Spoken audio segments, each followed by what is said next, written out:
जय हिंद दोस्तों। जैसा कि आप सबको पता होगा, बीपीएससी टीआरई 3.0 के पीआरटी का आंसर की जारी कर दिया गया है और आंसर की आने के बाद सभी बच्चों के नंबर कम हो गए हैं। जो बच्चा आंसर की से पहले कह रहा था कि मेरे 80 स्कोर है, मेरे 85 स्कोर है, मेरे 90 स्कोर है, अब उसका स्कोर 60, 65 और 70 के आसपास आ गया है। और आंसर की आने के बाद अगर हम देखें तो सही प्रश्नों की हमें जानकारी हुई है और उसके साथ साथ सभी के स्कोर कम हुए हैं। आज के इस वीडियो में मैं कंप्लीट एनालिसिस करूंगा कि बीपीएससी टीआरई 3.0 में आंसर की आने के बाद पीआरटी का कट ऑफ कितना रहने वाला है, आंसर की के बाद पीआरटी का सेफ स्कोर कितना होगा, कितने नंबर पे आपको जॉब मिल जाएगा। आज के इस वीडियो में मैं इन सभी टॉपिक के विषय में आप सबसे बात करूंगा। मैं उम्मीद करता हूं कि आप सभी लोग इस वीडियो को लास्ट तक अवश्य देखेंगे।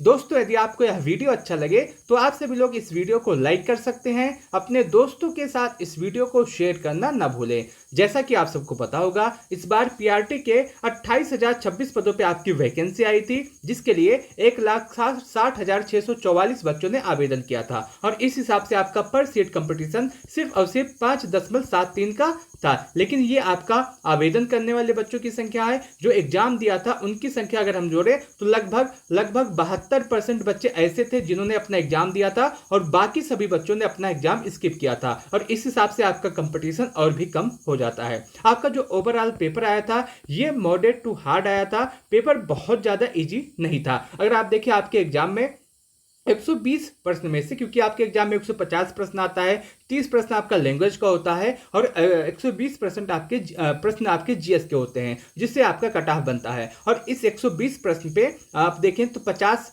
प्रश्न जो आपका था वो आपका इजी था और उसके बाद 30 प्रश्न ऐसा था जो आपका मॉडरेट था और 40 प्रश्न ऐसा था जो आपका हार्ड था। अब सभी बच्चे इसी 50 प्रश्नों को देखने के बाद कह रहे थे कि पेपर बहुत ज़्यादा इजी आया है, लेकिन ऐसा नहीं है। अगर आप देखिए इस 50 नंबर से आपका कट ऑफ नहीं बनने वाला है। जब आप इजी में करेंगे, मॉडरेट में कुछ करेंगे, कुछ हार्ड में करेंगे, तब जाकर के आपका कट ऑफ कहीं बनेगा और तब आपका नाम कट ऑफ की लिस्ट में आएगा। और अगर आप देखें तो इस पूरे पेपर के एनालिसिस करने के बाद और जो आप आंसर की आने के बाद आप सबने जो बताया है उसके हिसाब से आपका जो कट ऑफ रहने वाला है इस बार वो इसी के आसपास रहने वाला है, जो मैं आपको बताने वाला हूं। अगर कट ऑफ की बात करें, आंसर की आने के बाद जो आपका कट ऑफ रहेगा वो कुछ इसी आधार पर रहने वाला है। और मैं सभी कैटेगरी की कट ऑफ की बात करूंगा। UR, EWS, SC, EBC, BC, ST, male, female, सभी के कट ऑफ के विषय में हम बात करेंगे। अगर हम सबसे पहले बात करें मेल कैंडिडेट की, कि मेल कैंडिडेट का कैटेगरी वाइज आपका कट ऑफ कितना रहने वाला है आंसर की के बाद, तो सबसे पहले यूआर कैंडिडेट की बात करते हैं। तो यदि आप यूआर हैं और आपका स्कोर आंसर की के बाद 75 से 80 के आसपास बन रहा है तो आप बिल्कुल सेफ रहने वाले हैं। इतने में आपका सिलेक्शन आराम से हो जाएगा। वहीं यदि आप ईडब्ल्यूएस हैं और आपका स्कोर 70 से 75 के आसपास है तो आप बिल्कुल सेफ है। यदि आप एससी हैं और आपका स्कोर 55 से 60 के आसपास है तो आप सेफ हैं। यदि आप ईबीसी हैं और आपका स्कोर 60 से 65 के आसपास है तो आप सेफ हैं। यदि आप बीसी हैं और आपका स्कोर 65 से 70 के आसपास है तो आप सेफ हैं। यदि आप एसटी हैं और आपका स्कोर 50 से 55 के आसपास है तो आप सेफ हैं। मेल कैंडिडेट का जो कट ऑफ है कैटेगरी वाइज वो इसी आधार पे जाएगा इस बार। और यदि आपका इतना स्कोर है तो आप अपने आप को 100% सेफ मान के चलिएगा कि इतने नंबर पे तो आपका सिलेक्शन हो जाएगा और आपका कट ऑफ इससे अधिक नहीं जाएगा, इससे कम रहने के पूरे चांस है। कैटेगरी वाइज आपका कट ऑफ इसी आधार पे जा सकता है। अब बात करते हैं फीमेल कैंडिडेट की। अगर फीमेल कैंडिडेट की बात करें तो सबसे पहले यूआर की बात करते हैं। तो यदि आप यूआर हैं और आपका स्कोर इस समय आंसर की के बाद 70 से 75 के आसपास है तो आप बिल्कुल सेफ हैं। यदि आप ईडब्ल्यूएस हैं और आपका स्कोर 65 से 70 के आसपास है तो आप सेफ हैं। यदि आप एससी हैं और आपका स्कोर 50 से 55 के आसपास है तो आप सेफ हैं। यदि आप ईबीसी हैं और आपका स्कोर 55 से 60 के आसपास है तो आप सेफ हैं। यदि आप बीसी हैं और आपका स्कोर 60 से 65 के आसपास है तो आप सेफ हैं। यदि आप एसटी हैं और आपका स्कोर 45 के आसपास है तो आप सेफ हैं। फीमेल कैंडिडेट का जो कट ऑफ है वो इसी के आसपास जाने वाला है। आंसर की अगर आप मिलान कर लिए हैं तो अगर आपका इतना स्कोर बन रहा है तो आप बिल्कुल सेफ रहने वाले हैं। देखिए मैंने कट ऑफ तो बता दिया, अब मैं बताऊंगा कि आपका कट ऑफ क्यों इतना ही जाएगा, इससे अधिक या इससे कम नहीं जाएगा। देखिए अगर आप पेपर को एनालिसिस करें, पेपर को सही से देखें तो आपको बहुत सारी चीज़ें क्लियर हो जाएंगी। सबसे पहले आप अपना कट ऑफ देख लिए। मेरे अनुसार आपका जो कट ऑफ है वो इसी के आसपास जाने वाला है। देखिए बहुत सारे बच्चे हैं जो कट ऑफ देखने आए होंगे, सिर्फ उनको कट ऑफ से मतलब है। अगर आप कट ऑफ देख लिए हैं तो अब आप वीडियो छोड़ सकते हैं। लेकिन और जो जानकारी और प्राप्त करना चाहते हैं क्यों आपका कट ऑफ इतना ही जाएगा, क्या क्या कारण है आपका कट ऑफ इतना ही जाने के, और उसके साथ साथ आगे इस एग्जाम में और कब तक होगा, कब तक आपका रिजल्ट आएगा, अगर आप ये सब जानकारी चाहते हैं तो आप वीडियो को लास्ट तक देख सकते हैं। और अगर आपका काम हो गया हो, अगर आपको बस यहीं तक देखना था तो आप इस वीडियो को छोड़ के जा सकते हैं। लेकिन उससे पहले आप इस वीडियो को लाइक अवश्य कीजिएगा जाने से पहले, और कमेंट सेक्शन के माध्यम से अपना स्कोर जरूर बताइएगा। अगर आप अपना स्कोर बताते हैं तो मैं आपको बताने का प्रयास करूंगा कि उतने स्कोर के साथ उस कैटेगरी में आपका सिलेक्शन होगा या फिर नहीं। और आप अपना स्कोर कैसे बता सकते हैं? अपना स्कोर बताने के लिए सबसे पहले आप कमेंट बॉक्स में जाएंगे और कमेंट बॉक्स में अपनी कैटेगरी लिखेंगे। जैसे आप मान लीजिए आप EWS है तो आप EWS लिखेंगे, मेल या फीमेल लिखेंगे, और उसके बाद आंसर की के बाद अपना स्कोर बताएंगे। मान लीजिए आपका स्कोर 50 है या फिर 60 है या फिर 65 है या फिर 70 है, तो आप इसको लिख देंगे।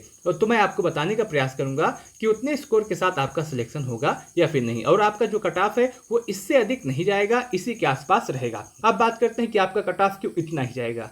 देखिए, कट ऑफ इतना ही जाने के बहुत सारे कारण हैं। सबसे पहले अगर हम TRE 1 की बात करें तो TRE 1 में जो आपका कट ऑफ गया था वो आपका UR के लिए 67, UR फीमेल के लिए आपका 57, EWS के लिए 56, EWS फीमेल के लिए 48, EBC के लिए 55, EBC फीमेल के लिए 44, BC के लिए 60, BC फीमेल के लिए 50, SC के लिए 47, SC फीमेल के लिए 39, ST के लिए 46, ST फीमेल के लिए 39 और BCL के लिए 48। ये आपका कट ऑफ है TRE 1 का। अब TRE 1 में जो आपका कट ऑफ 70 के आसपास गया है तो इतना कट ऑफ एक के बैग नहीं बढ़ सकता कि आपका 80 या 90 प्लस चला जाए। बहुत सारे लोग इस समय अनुमान लगा रहे हैं और यूट्यूब पर भी बहुत सारे लोग बता रहे हैं कि आपका जो कट ऑफ है वो 80 से 90 के आसपास जाएगा। ऐसा नहीं है, आपका कट ऑफ इतना अधिक नहीं जाएगा। क्यों? इसका सबसे बड़ा वजह यह है कि आपका पेपर इतना आसान नहीं आया था कि आपका स्कोर 80 से 90 चला जाए। कुछ प्रश्न आसान थे जो देखते ही हल हो जाएंगे, लेकिन इसका मतलब ये नहीं कि कुछ प्रश्न आसान थे तो आपका पूरा पेपर आसान होगा,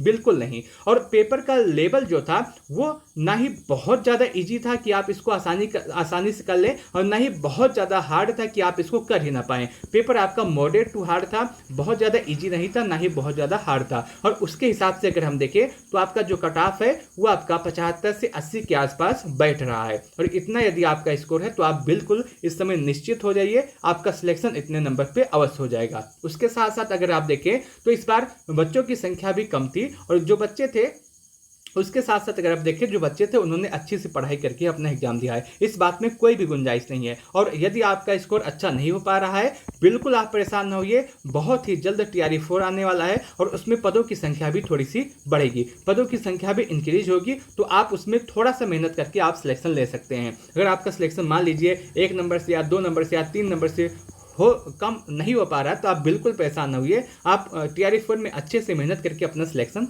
ले सकते हैं। लेकिन फिलहाल इसमें बात करें TRE 3 में, तो TRE 3 में यदि आप PRT के स्टूडेंट हैं और आपका स्कोर इतने के आसपास है तो आप बिल्कुल निश्चिंत हो जाइए कि आपका सिलेक्शन नहीं होगा, इतने में आपका सिलेक्शन अवश्य हो जाएगा और आपका कट ऑफ इससे अधिक नहीं आएगा, इससे कम रहने के पूरे चांस है। मैं उम्मीद करता हूं कि आपको यह वीडियो अच्छा लगा होगा, आपको यह पूरी एनालिसिस अच्छी लगी होगी। यदि आपको वीडियो अच्छा लगा हो तो आप इस वीडियो को लाइक कर सकते हैं, अपने दोस्तों के साथ इस वीडियो को शेयर करना न भूलें। आपके मन में कोई भी डाउट, कोई भी सवाल, कोई भी कंफ्यूजन रह गया है तो आप कमेंट सेक्शन के माध्यम से पूछ सकते हैं, मैं आपके प्रत्येक कमेंट का जवाब अवश्य दूंगा। कमेंट सेक्शन के माध्यम से अपने स्कोर को जरूर बताइएगा कि आंसर के आने के बाद आपका स्कोर कितना बन रहा है। इस वीडियो को लास्ट तक देखने के लिए आप सबका बहुत बहुत धन्यवाद।